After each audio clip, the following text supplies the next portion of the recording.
sins of the father upon the child. Before we begin this chilling story, please consider liking and subscribing to my channel. Don't forget to click the bell icon and let me know in the comments what you liked about the story. Matteo Rossi had always felt that something was missing in his life. He had grown up with little knowledge of his family beyond his father. His father, Enrico Rossi, had been a secretive man, never willing to speak of his past or the family lineage. Whenever Matteo asked about their ancestors, Enrico would brush it off, mumbling something vague and then changing the subject. It left Matteo with a sense of emptiness, a feeling that he was disconnected from a heritage that seemed to have dissolved into thin air. One autumn afternoon, as Matteo returned from his daily grind at the office, a letter lay waiting for him on the kitchen table. His wife, Elena, had found it in their mailbox. The envelope was thick, the kind made from expensive parchment. Matteo furrowed his brow as he saw his full name handwritten on the front. Matteo Rossi. There was no return address, but the postal mark indicated it had come from Italy, the country of his ancestors. He tore open the letter, not knowing that this simple act would unravel secrets that had been buried for centuries. Inside was a single sheet of paper. It was from a lawyer named Signore Bartoli, who represented an estate in Italy. Matteo skimmed through the letter quickly and then slowed down to read more carefully. Dear Signore Matteo Rossi, I regret to inform you that your great-uncle, Signore Alessandro Rossi, has passed away. As his only living heir, you are entitled to the family estate, Casa Di Sangue, located in the village of Borgo Lupo. The estate has been in your family for centuries and now rightfully belongs to you. Casa Di Sangue. The name sent a chill down Matteo's spine, though he didn't know why. He had never heard of this uncle, nor of any family property in Italy. The letter made it sound like the castle had been in the family for generations, but why had his father never mentioned it? Elena walked in, drying her hands with a towel. "What's that?" she asked, noticing the confused look on Matteo's face. "It's strange," Matteo replied, still staring at the letter. "It says I've inherited a castle in Italy, from a great-uncle I've never heard of." Elena's eyebrows shot up. "A castle? That's amazing. We've always wanted to visit Italy. Maybe this is our chance." Matteo wasn't so sure. He felt uneasy, though he couldn't explain why. "It just doesn't feel right," he muttered, scanning the letter again. "My father never mentioned any of this. And the name of the place, Casa di Sangue, it sounds like blood," Elena finished, her voice quieter now. "That's what it means, right? House of blood." Matteo nodded. The name hung in the air like a thick fog, dark and foreboding. Still, the idea of owning a castle intrigued him. He had always wanted to know more about his ancestors, to explore his roots. Now, he had the chance. Maybe the answers lay within those stone walls. They decided to go to Italy. Matteo, Elena, and their 5-year-old daughter, Sofia, packed their bags and flew across the Atlantic. The excitement of the trip momentarily drowned out Matteo's unease. Elena was thrilled. She had always wanted to visit Italy, and Sofia was eager to see what she thought would be a real-life fairy tale castle. But as they neared the village of Borgo Lupo, the mood began to shift. The drive from the airport took them through beautiful countryside with rolling hills, vineyards, and olive groves. It was picturesque, precisely what they had imagined Italy would be like. But the closer they got to the village, the more the landscape changed. The hills grew steeper, the trees denser, their branches gnarled and twisted. The sun seemed to dim, even though there wasn't a cloud in the sky. Borgo Lupo itself was a small, decaying village nestled in the shadows of tall mountains. The streets were narrow and cobbled, lined with old, crumbling buildings. It looked like a place frozen in time, untouched by the modern world. As they drove through the village, the people watched them from their doorways. Matteo noticed that their expressions were not those of curiosity or welcome. They were filled with suspicion, fear, even hatred. Whispers followed them as they passed. At a small, run-down inn, Matteo stopped to ask for directions to the castle.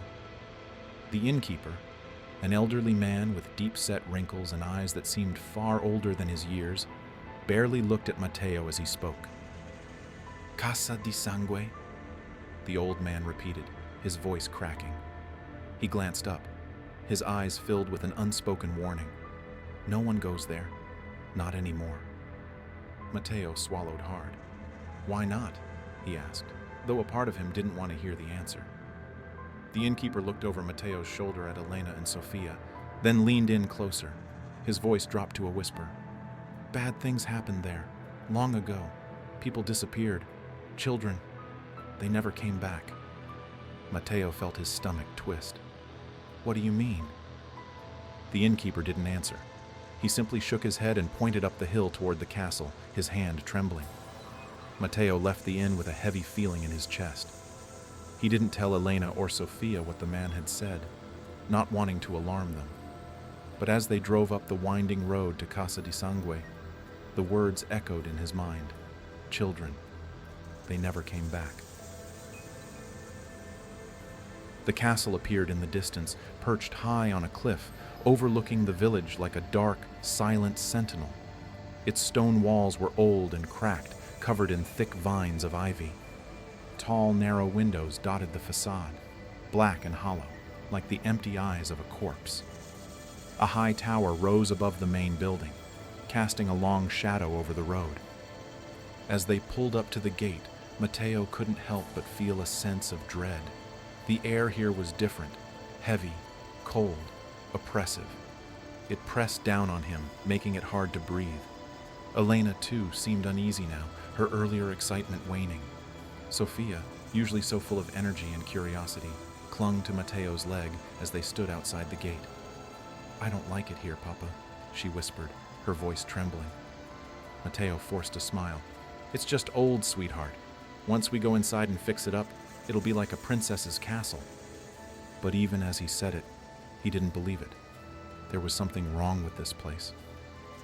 The castle loomed above them, casting long, jagged shadows across the ground. The gate creaked as they pushed it open, and a cold wind swept through, carrying with it the faint smell of decay. Inside, the castle was worse than they had imagined. Dust covered everything, thick layers of it on the furniture, the floors, the walls. Cobwebs hung from the ceiling like tattered curtains. The air was damp and smelled of mildew. The windows were cracked, letting in just enough light to cast eerie, shifting shadows across the stone floors. They wandered through the castle, their footsteps echoing through the empty halls. Matteo felt like they were intruding on something that didn't want them there. The deeper they went into the castle, the colder it got. By the time they reached the grand hall, their breaths were visible in the air, despite it being a warm summer day outside. Sofia refused to leave Matteo's side. She clutched his hand so tightly that her knuckles were white. Elena, too, looked nervous, glancing over her shoulder as if expecting to see someone or something following them. This place, it feels strange, Elena whispered, her voice barely audible in the vast emptiness of the hall. Matteo nodded. Let's just pick a room and settle in for the night, he said, though every fiber of his being screamed at him to leave. But where would they go? They had come all this way, and the village below didn't seem any more welcoming than the castle itself. They chose a large room on the second floor, one of the few with a fireplace that still worked. The castle's old stone walls made it feel like a tomb, cold and lifeless. After a brief dinner of bread and cheese they had brought with them, they tried to settle in for the night. That night was when the first of the strange incidents occurred. Matteo awoke in the middle of the night to the sound of footsteps. At first he thought it was Elena or Sofia, but as he lay there, listening, he realized the footsteps were coming from the hallway outside their room. Slow, deliberate footsteps that seemed to echo through the stone corridor. He sat up, his heart racing. Elena stirred beside him. "Did you hear that?" She whispered, her voice tight with fear. Matteo nodded, slipping out of bed and moving toward the door. He opened it slowly, peering out into the hallway. There was no one there, but the footsteps continued, growing fainter as if moving deeper into the castle. Matteo closed the door and turned back to Elena, who was sitting up now, wide-eyed. "No one's there," he said, trying to sound reassuring. But he couldn't shake the feeling that they weren't alone. The following day, Sophia seemed unusually quiet. Usually she would wake up early, full of energy and excitement, but today she sat at the breakfast table, staring at her plate, not touching her food. Elena noticed it first. "Sophia, are you feeling okay?" she asked gently. Sophia looked up, her big brown eyes filled with fear. "There were children in my room last night," she whispered, her voice barely audible. Matteo and Elena exchanged a glance. "Children?" Elena asked, her voice shaking slightly. "What do you mean, sweetheart?" "They were standing by my bed," Sophia continued, her small hands trembling. "They were just staring at me. They looked sad. And their eyes, they didn't have eyes."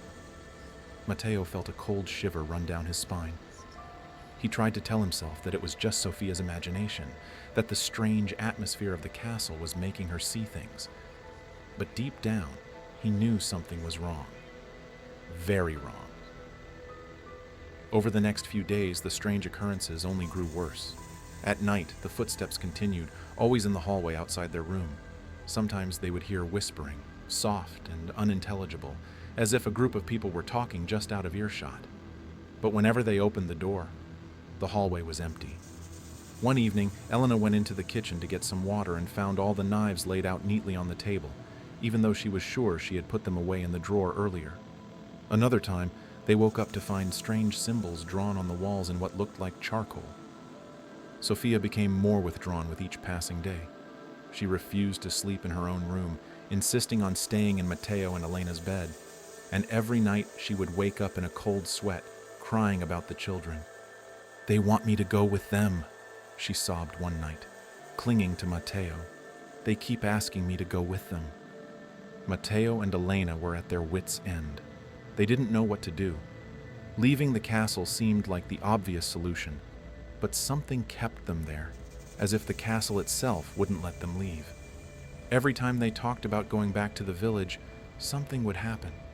An unexpected storm, the car wouldn't start, or Sophia would fall ill. It was as if the castle was alive, and it didn't want them to go. One day, in a desperate attempt to understand what was happening, Matteo decided to explore the castle further. He had noticed a door in the basement that had been locked since they arrived. It looked old, much older than the rest of the doors in the castle, as if it had been there for centuries. After searching through the castle, Matteo found an old iron key in one of the dusty rooms upstairs. It was heavy and cold to the touch, and somehow he knew it would open the door in the basement. He made his way down the narrow stone stairs to the basement. The air down there was even colder than the rest of the castle, and the smell of damp earth filled his nostrils. The door loomed in front of him, its surface rough and splintered, as if it had been battered by time itself. Matteo inserted the key into the lock, and with a loud creak, the door swung open. Inside was a small room, barely large enough to stand in. The walls were lined with shelves, covered in dust and cobwebs. On the shelves were old books, their pages yellowed and brittle with age. There were also papers scattered haphazardly across the floor, as if someone had been searching for something and left in a hurry. Matteo picked up one of the papers and began to read. It was an old journal, written in Italian. As he read, his heart began to race. The journal belonged to Giovanni Rossi, an ancestor of his who had lived in the castle centuries ago. Giovanni had been a cruel man obsessed with power and control. He believed that the secret to immortality lay in the suffering of others, particularly children. According to the journal, Giovanni and the local priest, Father Antonio, had convinced the villagers to send their children to the castle under the guise of educating them. But instead, the children were subjected to horrific experiments, torture and rituals designed to prolong Giovanni's life. The journal detailed how the children's spirits had been trapped within the castle, bound to the place by the terrible pain they had endured. Giovanni had used their suffering to extend his life, but the cost had been enormous. The children's spirits had become twisted and vengeful, seeking to destroy anyone who bore the Rossi name. Matteo's hands trembled as he read. He realized now that the children Sophia had been seeing weren't just figments of her imagination. They were real, and they were angry. They wanted revenge. That night, Matteo couldn't sleep. His mind was racing, filled with the horrors he had read in Giovanni's journal. He knew they had to leave the castle, but he didn't know how. Every time they tried, something stopped them. It was as if the castle itself was alive, controlling their every move. As he lay in bed, staring at the ceiling, he heard it again, the soft whispering, the footsteps in the hallway. But this time, it was different. The voices were louder and closer, and he could make out the words. "Join us, join us." Matteo sat up, his heart pounding. He looked over at Elena and Sophia, who were both fast asleep. The whispering grew louder, more insistent. "Join us, Matteo." Matteo threw off the covers and ran to the door, throwing it open. The hallway was empty, but the whispering continued, echoing through the stone walls. He followed the sound, his feet moving as if controlled by something other than his own will. The whispering led him down the stairs, through the grand hall, and into the basement. The door to the small room was open, the papers scattered across the floor. In the center of the room stood the ghostly figures of the children. Their faces were pale, their eyes empty and hollow. They stared at Matteo with a mix of sadness and anger. "Why?" one of them whispered, a young boy with dark hair and sunken cheeks. "Why did you come here?" "I didn't know," Matteo stammered, his voice barely a whisper. "I didn't know what had happened." The boy stepped closer, his cold, ghostly hand reaching out toward Matteo. "You're one of them," he said, his voice full of accusation. "You're a Rossi." Matteo shook his head. "I'm not like him. I didn't do this." The boy's eyes darkened. "It doesn't matter. You're one of them, and now you'll pay."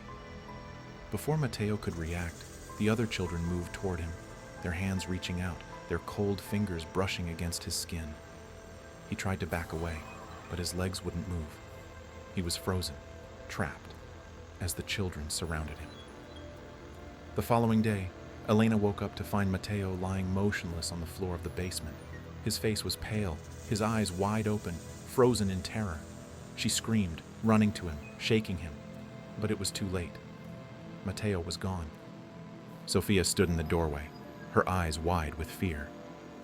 "The children," she whispered, her voice trembling. "They took him." Elena knew then that they had to leave the castle. She didn't care what it took. She would find a way. Gathering what little they could carry, Elena and Sophia fled from Casa Di Sangue, never looking back. The villagers whispered of what had happened, but no one dared to go near the castle again. Casa Di Sangue stood empty, its dark windows watching over the village like the eyes of a predator. And inside, the spirits of the children waited, bound to the castle by the cruelty of the Rossi family, waiting for the next one to return. Years passed, and Sophia, now grown and living in another part of Italy, returned to the village years later. The memories of her childhood, the terror of the castle, and the pain of losing her father lingered in her mind. But as she approached the castle, she felt an unfamiliar sense of peace. The door creaked open as she stepped inside, the sunlight pouring in through the broken windows. To her surprise, the castle felt warm, welcoming. She walked through the halls, feeling the echoes of laughter where once there had been screams. As she entered the basement, the room where her father had discovered the truth, she saw the altar, now clean and free of blood. On it lay a single white flower, its petals radiant and untouched by time. The whispers of the children were gone, replaced by a gentle breeze that carried with it the promise of hope. "Thank you," she whispered, her voice barely above a breath. She understood then that the curse had been lifted, that the spirits of the children were finally free, released from their torment. Sophia left the castle that day with a heavy heart, but a lighter soul. She would carry the legacy of her family's past with her, but she knew the future held no fear. Casa di Sangue, once a prison of pain and darkness, had become a testament to the power of sacrifice and redemption. And as she turned away from the castle for the last time, she felt the warmth of the sun on her face, a reminder that even in the darkest of places, light could find a way to break through. As years rolled on, the castle remained a silent guardian of its history, the stories woven into its very stones. The villagers spoke of it with reverence, their fear replaced by a bittersweet acknowledgement of the past. In the end, Casa Di Sangue became not just a relic of suffering, but a place of reflection, an enduring reminder of the strength it took to confront the darkness and emerge into the light. The tale of the Rossi family and the children of Casa Di Sangue faded into legend, yet the castle stands,